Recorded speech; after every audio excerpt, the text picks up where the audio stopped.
जी बिस्मिल्लाहिर्रहमानिर्रहीम अस्सलाम वालेकुम। शहाब टेक चैनल की तवज्जो से मैं आप लोगों की खिदमत में हाज़िर हूँ। जैसा कि कल हमने माइक्रोसॉफ्ट एक्सेल के अंदर जो उसकी बेसिक्स हैं उनको हमने डिस्कस किया था। आज हम चलते हैं माइक्रोसॉफ्ट एक्सेल के अंदर कि अगर हमने मज़ीद माइक्रोसॉफ्ट एक्सेल के अंदर काम करना हो तो हमने कैसे करना है। जैसा कि माइक्रोसॉफ्ट एक्सेल के अंदर यहाँ पर सबसे पहली चीज़ कि हमने कोई अगर नंबर जो हैं कंटिन्यूसली नंबर ड्रॉ करने हैं तो हमने कोई से कंटिन्यूसली दो नंबर जो हैं डालने हैं। जैसा 1 2 मैंने ये सीरियल नंबर जो है आगे एक्सटेंड करने हैं, बढ़ाने हैं। कंटिन्यूसली 1 और 2 मैं लिखूँगा, फिर उसके बाद यहाँ से जो प्लस की सिंबल बनेगी इन दोनों जो सेल को सिलेक्ट करने के बाद जैसे मैं इसको ड्रैग करूँगा तो ये ऑटोमेटिकली मेरे पास नंबर की जो सीरियल नंबर होंगे ये ऑटोमेटिकली एक्सटेंड होते रहेंगे। इसी तरह अगर मैं कोई और नंबर ले लेता हूँ, मैं यहाँ से 21 कर देता हूँ, यहाँ से मैं 22 कर देता हूँ। अब यहाँ से इसके बाद जो नंबर होंगे, यहाँ से प्लस की सिंबल बनेगी, इसके बाद जो नंबर होंगे फिर उसके बाद क्या होंगे, यहाँ से आगे क्या होंगे, ड्रैग होंगे। तो इस तरीके कार के साथ हम नंबर्स को क्या कर सकते हैं, एक्सटेंड कर सकते हैं। इसी तरह अगर हमारे पास कोई एक नंबर है, मिसाल के तौर पर कोई एक स्पेसिफ़िक नंबर है, हमने उसको ड्रैग करना है। जैसा कि ये 5 है, मैंने इस 5 को ही ड्रैग करना है।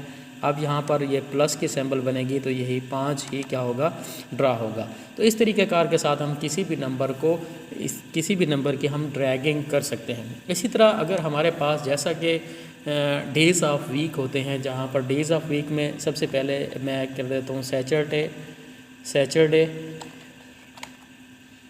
ठीक है जी। अब सैटरडे जैसे मैं लिखता हूँ, अब सैटरडे को मैं ड्रैग करता हूँ। यहाँ से जाने के बाद मैं जैसे ही ड्रैग करता हूँ ये सैटरडे संडे ऑटोमेटिकली आगे क्या हो रहे हैं, एक्सटेंड हो रहे हैं। ठीक है जी।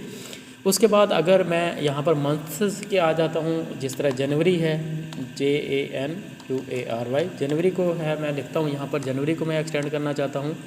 यहाँ से जनवरी फरवरी मार्च ये भी ऑटोमेटिकली क्या हो रहे हैं, एक्सटेंड हो रहे हैं। इसी तरह कोई भी नंबर जो हों हम उनको एक्सटेंड करना चाहते हैं तो हम आसानी के साथ इन नंबर्स को क्या कर सकते हैं, एक्सटेंड कर सकते हैं।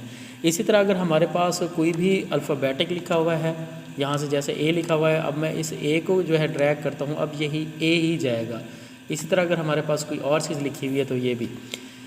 इसी तरह किसी भी सेल के अंदर कोई भी हम टेक्स्ट लिखते हैं, जब कोई अल्फ़ाबेटिक टेक्स्ट लिखेंगे वो हमेशा उस सेल की क्या आएगा, लेफ़्ट साइड पर भी आएगा और सेल के बॉटम के अंदर भी जाएगा। अगर इसी तरह किसी भी सेल के हम न्यूमेरिक नंबर लिखना चाहते हैं, जैसा कि मैं अब इनके जो है यहाँ पर ड्रॉ कर देता हूँ ताकि हमें जो है आसानी के साथ पता चले। अब मैंने यहाँ से क्या है, नंबर अगर डालने हैं तो आसानी के साथ क्या कर सकता हूँ, ये नंबर्स डाल सकता हूँ। ठीक है जी। अब यहाँ से मैंने सिलेक्शन की है, जैसे मैं इसको सिलेक्ट करता हूँ, ठीक है जी। अब सिलेक्ट करने के बाद मैं इसके बॉर्डर्स ड्रॉ कर देता हूँ और यहाँ से मैं जाता हूँ ऑल बॉर्डर्स के अंदर जाता हूँ। जैसे माइक्रोसॉफ्ट वर्ड के अंदर हमारे पास ये बॉर्डर्स वहाँ पर भी अवेलेबल थे, लेकिन एक्सेल के अंदर क्या है, ये ज़्यादा और आसानी के साथ हमारे पास ये नंबर्स आ रहे हैं।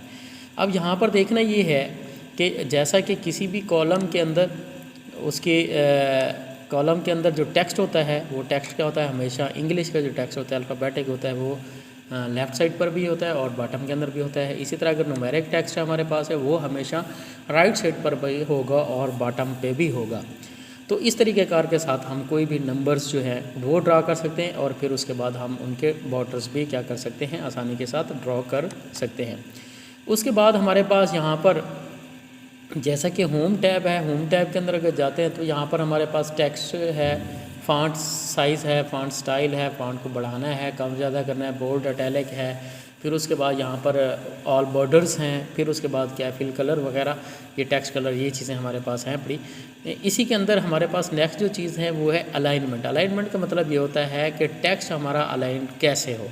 जैसा कि ये हमारा टेक्स्ट है, हम इसको अलाइन करना चाहते हैं, सेंटर के अंदर करना चाहता हूँ। अब देखें ये टेक्स्ट हमारा सेंटर के अंदर चला जाएगा, यानी कि सेंटर में आ जाएगा। अब दोनों तरफ से ये सेंटर, यानी कि सेल की हाइट में भी और सेल के विड्थ के अंदर भी सेंटर दोनों तरफ से आ सकता है।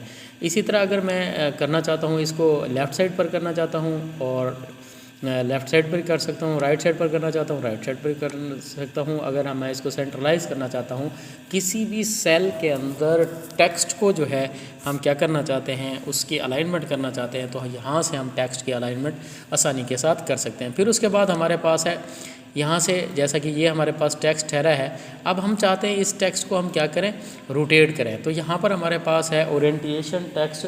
टेक्स्ट ओरिएंटेशन के अंदर ऐसे होता है, हम टेक्स्ट को रोटेट कर सकते हैं, डायगोनल एंगल के अंदर की भी कर सकते हैं, वर्टिकल ओरिएंटेशन भी कर सकते हैं। तो यहाँ से जाकर हम क्या करेंगे, इसको रोटेट भी कर सकते हैं। जैसा कि अब हमारे पास ये टेक्स्ट रोटेट हो चुका है, यहाँ से भी हम मज़ीद इसको रोटेट करना चाहते हैं तो यहाँ से भी रोटेट कर सकते हैं। फिर उसके बाद इसी के अंदर हमारे पास जो है, जैसा कि हमारे पास कोई भी कॉलम है, अब उसको उस कॉलम की विड्थ जितना खोलना चाहते हैं, जैसा कि हमारे पास ये ए लिखा हुआ है, इसकी विड्थ जितना खोलना चाहते हैं, इसको डबल क्लिक करूँगा तो जितना उस कॉलम के अंदर टेक्स्ट होगा उतना खुलेगा। इसी तरह अगर मैं तमाम कॉलम्स को विड्थ के हिसाब से खोलना चाहता हूँ, तमाम कॉलम्स को मैं सिलेक्ट करूँगा, किसी एक कॉलम के ऊपर जाकर मैं क्लिक कर देता हूँ, डबल क्लिक करता हूँ तो हर कॉलम उसकी टेक्स्ट की विड्थ के हिसाब से क्या होगा, खुलेगा। इसी तरह अगर रॉज को हम करना चाहते हैं, इसी तरह रॉज को भी हम सिलेक्ट कर सकते हैं। यहाँ से देखिए हमारे पास ये रॉज हैं, रॉज को सिलेक्ट कर सकते हैं। अब यहाँ से जो है रॉज भी हमारी क्या हो सकती हैं, सिलेक्ट हो सकती हैं हमारे पास। अगर हम बढ़ाना चाहते हैं बढ़ा भी सकते हैं, जैसा कि यहाँ पर है। अब इसको जो है यहाँ से सिलेक्ट कर लेते हैं और जैसे सिलेक्ट करते हैं किसी भी हमारे पास सेल को बढ़ाने के साथ आप देखें ये रॉज की विड्थ इसी तरह ज़्यादा भी हो सकती है, और अगर हम कम करना चाहते हैं वो भी आसानी के साथ कर सकते हैं।